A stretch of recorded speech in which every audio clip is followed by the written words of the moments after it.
Well, I made the decision to replace this left steering arm on the frame and chassis that I'm working on, because on that one it's been brazed heavily here, and this ball joint right here is highly worn, and this one's not.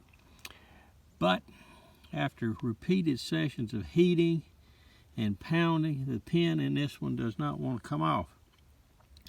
So I'm afraid the next step I've got here is to come down right below this part, this steering arm, and cut the shaft off so I can get it off, and then take it inside and see if I can put it on the press and press that pin out.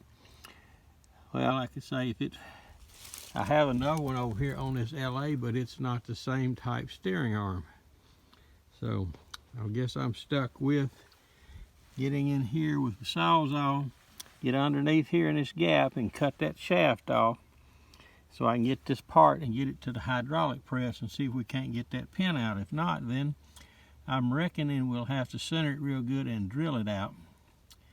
But all that needs to be done in a more controlled environment than out here in the edge of the woods with a chisel and a hammer.